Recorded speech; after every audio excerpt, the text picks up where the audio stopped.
you're on Initiative Africa. My name is Asha Sampet. Welcome to this new edition of your weekly magazine featuring Africa on the move through smart innovations and initiatives that work.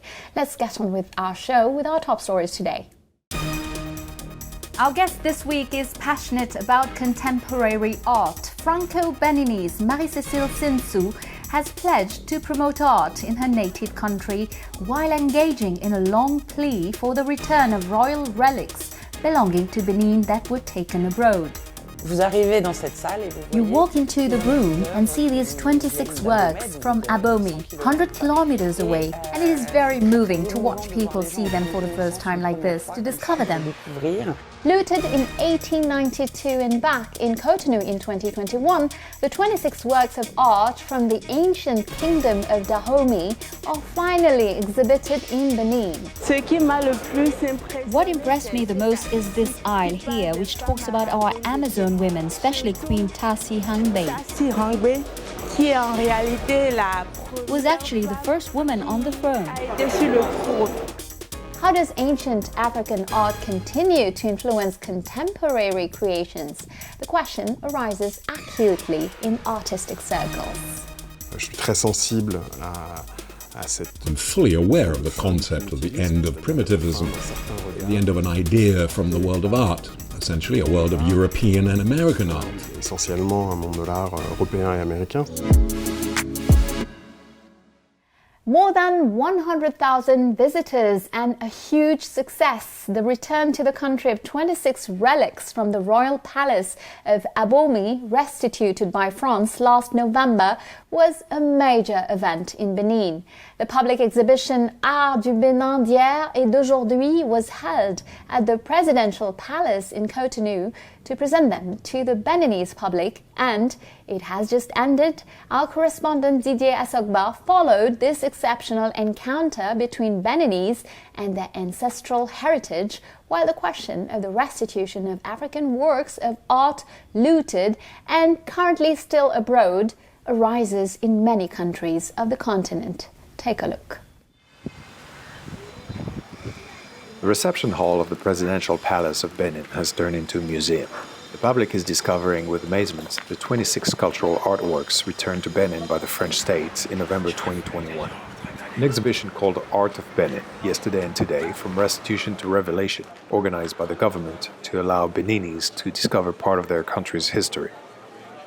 Revealing 100 pieces of contemporary art created by 34 internationally renowned Beninese artists. The first exhibition space features the 26 royal treasures beautifully showcased. We can contemplate the Bochillo and the majestic throne of the King Gezo. When we see the objects related to King Guizhou, the throne and the totem, they represent the most impressive objects.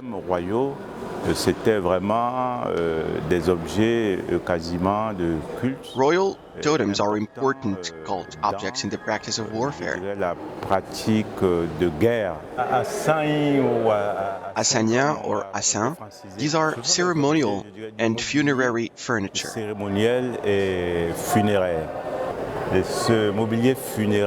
This funerary furniture, which is also called portable altar, is designed after the funeral of the king or someone of his family members, as the families do it too. But here we are in the presence of royal assigna. Through this exhibition, Benin intends to reclaim its history.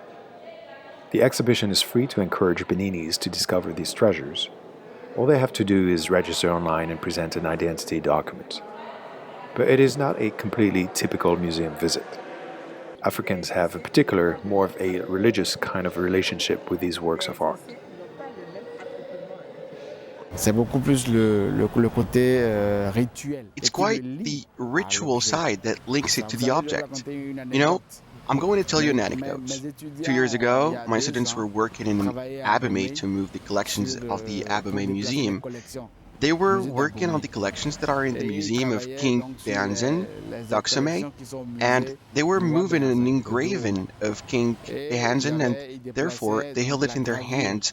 And to cross the gorge of the Amazons to go to the palace of King Guizhou, they had lots of people passing by, stopping and prostrating themselves in front of the object they had in their hand. For them, it was in fact the reincarnation of their king that they had in hand. For the time being, Benin is committed to promoting itself as a major tourist travel destination. This exhibition is a success. In just over 2 months, more than 100,000 people have visited the royal treasures and contemporary works of art on display at the Presidential Palace. By making this exhibition free for the first 3 months, the Talon government wanted to invite, attract and capture both foreign and local public.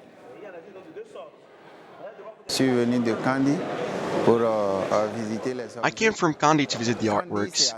Kandy is 655 kilometers from Cotonou. We started with the 26 royal treasures, then the contemporary artworks. I was flabbergasted. I took many pictures. On the other side of the 26 art pieces, there is the statuette of the shark of King Kondo Behanzin. It enchanted me a lot. It is true that from a distance, it seems a little fragile because it is melted in certain places, but that reflects what the person has been in the past. What impressed me the most is this aisle here, which talks about our Amazon women, especially Queen Tasi Hangbe, was actually the first woman on the throne. This museum experience in Benin is a hope for all of Africa. The country is already a textbook case for African nations faced with the delicate questions of the restitution of artworks exported and often exhibited outside the continent. 6 countries, Senegal, Ivory Coast, Ethiopia, Chad, Mali, and Madagascar, have already submitted restitution claims. Many African countries mistakenly are hesitant because they say they are not ready. We don't necessarily have the museum infrastructure, and I say I'm quite annoyed by his remarks. It is necessary to distinguish 2 concepts, which are the return and the restitution. The return is the physical act. It is when the object leaves from point A to arrive at point B. The restitution is the legal act. It is when the object changes ownership. We can have restitution without return. For example, Chad is not ready. I say you are not ready for return, but you are ready for restitution. 3 museums are currently under construction in Benin. The MIM, International Museum for the Memory of Slavery, in Ouida, will open by the end of 2022. The International Museum of Vodun in Porto Novo, and the Museum of the Epic of Kings and Dahome's Amazons in Abomey, where the 26 return works will now be exhibited. Well, it's time to welcome a great connoisseur of contemporary art, very passionate about transmitting knowledge between Europe and Africa.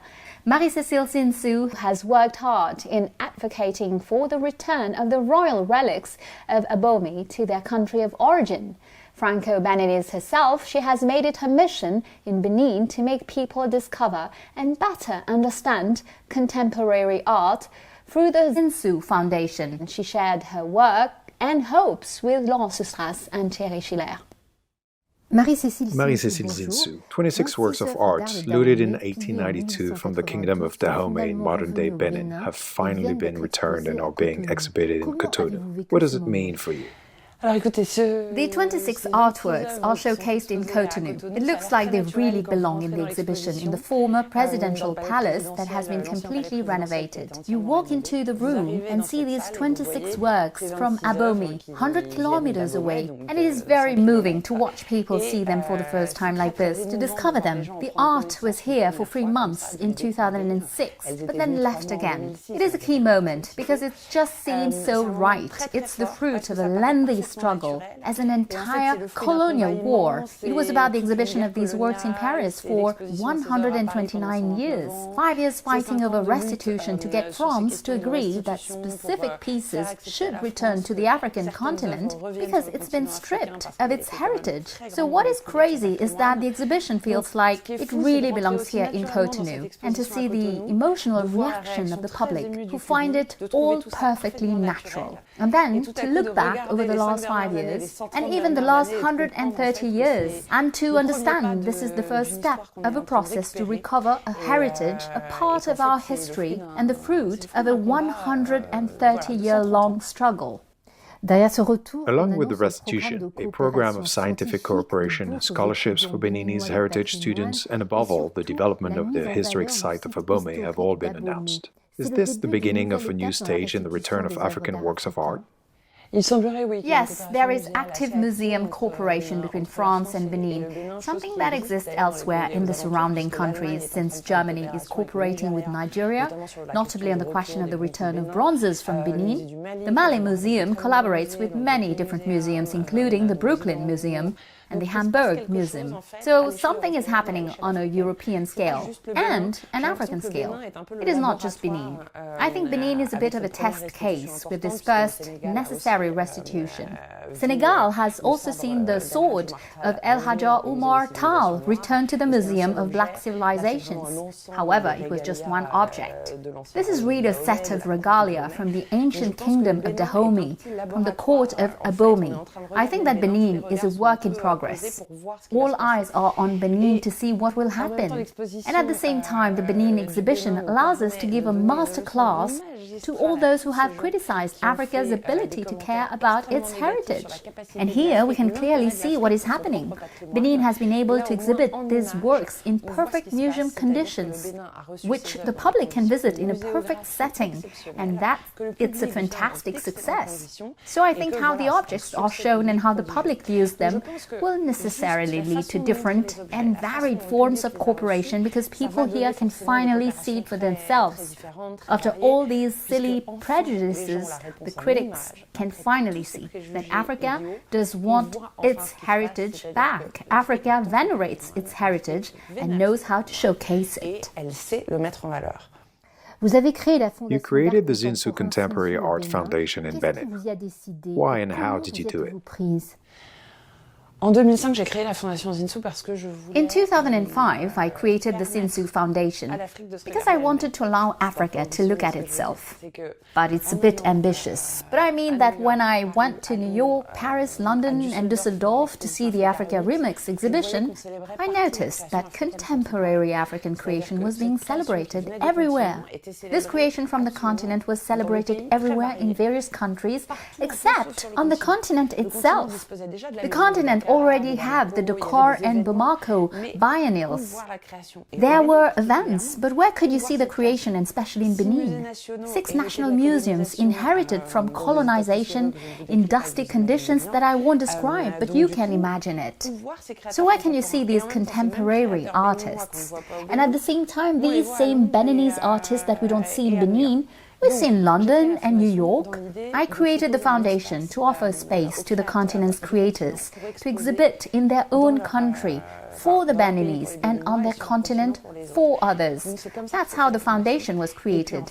And then it grew pretty quickly because we realized that many artists wanted to come and work in Benin. After all, it's an exciting and very inspiring country. So we opened the residencies, initially receiving artists from Nigeria and Congo, Brazzaville, and then quite quickly received artists from Japan and France. We discovered that we were a strong pole of attraction for artists, because for their inspiration and to work, it's an exciting country, and we can show a lot of things. We had outstanding loans because we tried to show that we were doing something serious and respected the international museographic conditions. So we had loans from the French state with the objects from the Royal Treasure of Abomey that came in 2006.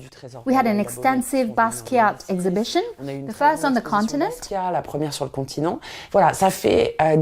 For 17 years, we have been celebrating the creators of the continent and creators from elsewhere, but always with this link to the African continent.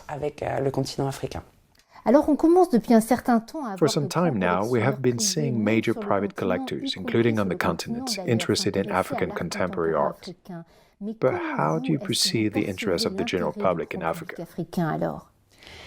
The foundation has a particularity. We wondered if we were the only ones in the world or not. We're not at a museum where the children come alone after school, and then from time to time they bring their parents.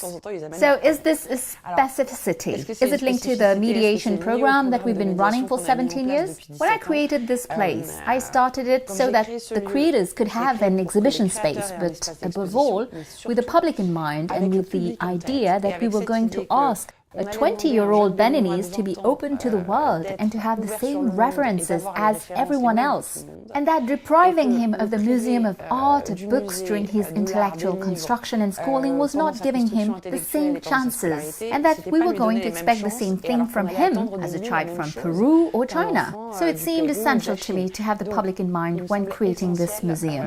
With the foundation, we went to present ourselves and we made small modules of our transportable exhibitions that we want to put in the city's main squares. In the neighboring towns, we want to say this is what we do, this is who we are. We can't be surprised that people don't come to see a contemporary art exhibition if they've never seen one before. The first people who came in would say to us, "What's your purpose?" And when they came out, they understood our purpose and sent us more people. And that's how we met the 7 million people who came. But there's always an interest from the public.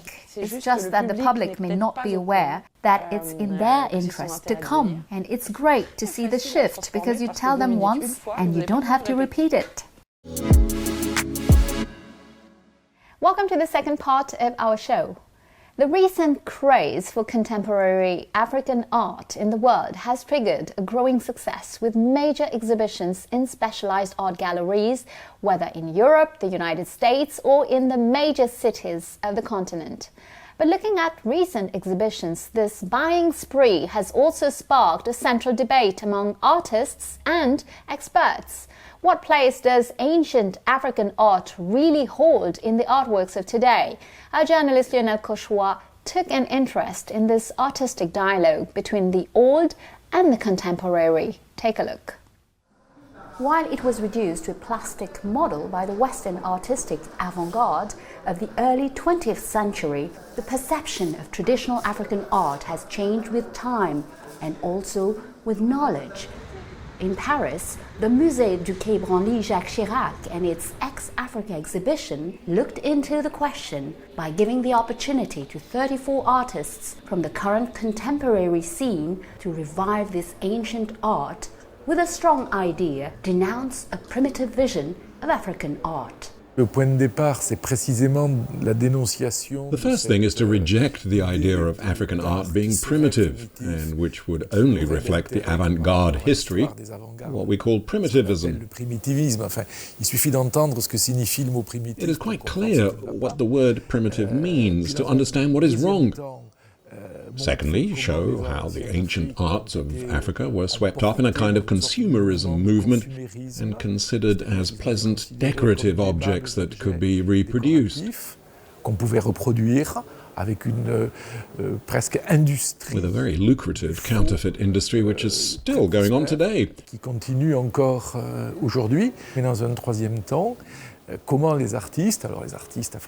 And thirdly, how contemporary African and non-African artists embrace these forms to give them a purpose, a meaning, their own symbolism.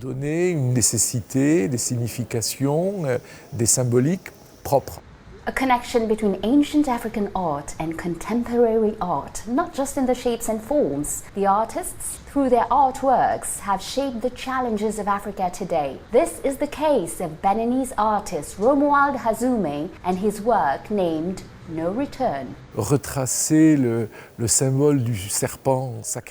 the symbol of the sacred snake, the sacred python, using flip-flops and soles that were left by those who embarked on the beaches of Benin to try to get to Morocco and perhaps Europe. Among the exhibiting artists, the Franco-Beninese Emo de Madeiros, showing a rather modern vision of traditional African art, with a series of works that immerse Africa in the digital era.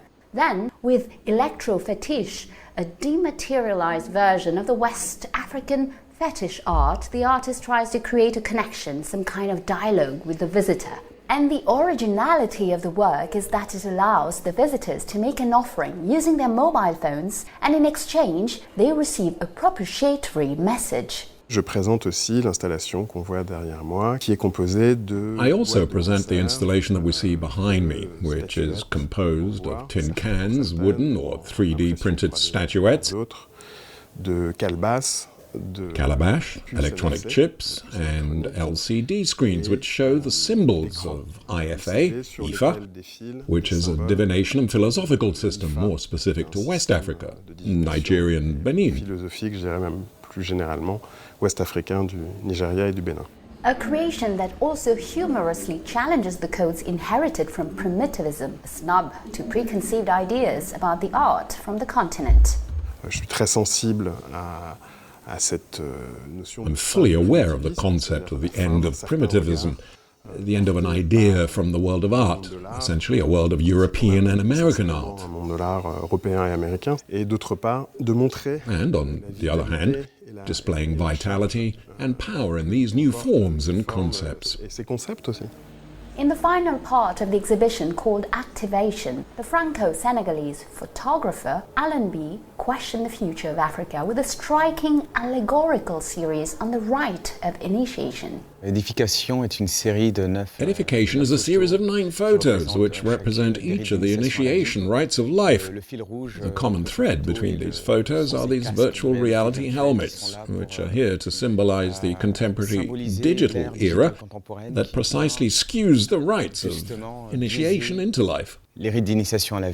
Breaking down misconceptions, showing its extraordinary vitality on the contemporary scene, this exhibition has changed our perception on ancient African art, which regains its letters of nobility, an additional value and lever to help us better understand this contemporary art of the continent. Today in full swing, with sales which have been multiplied tenfold in only 2 years, both on the European and American markets. Let's now get back to our guest this week, Marie-Cécile Zinsou, for the second part of her interview. She analyzes the new wave of initiatives emerging in Africa to promote art. Let's listen to her. Marie-Cécile Zinsou, que vous a apporté l'expérience? Marie-Cécile Zinsou, what has your experience sitting on the boards of several institutions such as the Villa Medici in Rome brought you? Has this given you food for thought about funding solutions for African art institutions? Well, I must admit that sitting on the board of directors of extremely diverse establishments such as the Villa Médicis, the Maison Maria Casares, the Institute of Islamic Cultures, or previously the Château de Versailles, are institutions that are very different in very different territories. This inevitably feeds the reflection. In other words, there are constant exchanges. You always have something to bring to someone, and people always have something to bring to you. So it's exciting to go into the details of the structures and understand how they work, because it permanently enriches you. We will do many things differently in Benin after visiting such different museums, and it's always highly enriching. Afterwards, on the question of financing, it's certain that being of mixed race and now working in institutions in both countries, France and Benin, I can see the difference. In France, you have an interesting cultural project, the state finds it natural, and everyone finds it natural to pay taxes to finance you. And so when you are in a French project, you can undoubtedly increase your budget by seeking private sponsorship. But in reality, when you are at the Château de Versailles, the Villa Médicis, or the Maria Casares house, the state, the cities, the regions, everyone participates in financing your action. When you are in Benin, everyone recognizes your effort. Even the government does not condemn you for your action, it happens, but nobody supports you. The public supports you, the private sector supports you, that's obvious. But if you look at the continent today, the significant initiatives of the prominent museums, especially in contemporary art, are private initiatives. They are not only private, they are private and feminine. Funding is private and women manage it because it is necessary to move things forward. And it is women who move things forward in the field of culture and education. So you see more of a private initiative for African art? Today things are changing. In 2005 when we started and now 17 years later we can see how things have changed. In 2005 when we started and in 2013 when we opened the museum, we were the only one, the only contemporary art museum on the continent. Today there are many initiatives. And then there's everything. There are initiatives by artists, there are initiatives by private citizens, collectors and curators. And it seems that there are starting to be state initiatives. In Morocco, there are state museums that have opened. In Senegal, a museum has opened with a contemporary art perspective. Benin seems to be preparing an ambitious plan on contemporary art issues. For the moment, it's only on paper, but it appears that there is a will to do so, and the last few months give the feeling that things could happen. It's something that's evolving now, and it feels like a wave. Let's talk a little bit about you. As you said, you're of mixed race. You are the daughter of a Beninese and your mother is French. Have you always felt at home in the two countries, Benin and France, where you studied? So, in fact, it's a bit more complicated than that because I'm Franco-Benino-Italo-German. My mother has French and German origins. My father has Beninese and Italian origins. So we already come from a highly diverse background. I was lucky enough to come from a family which, for a whole host of reasons, particularly on the side of my Beninese and Italian family, went into political exile. For very different reasons. Since the political exile was linked to the rise of fascism in Italy and to Marxism-Leninism in Benin at other times. But these two parts of my family were exiled. So in any case, from the moment you experience exile, you experience encounters with others and quite often cross-cultural mixing.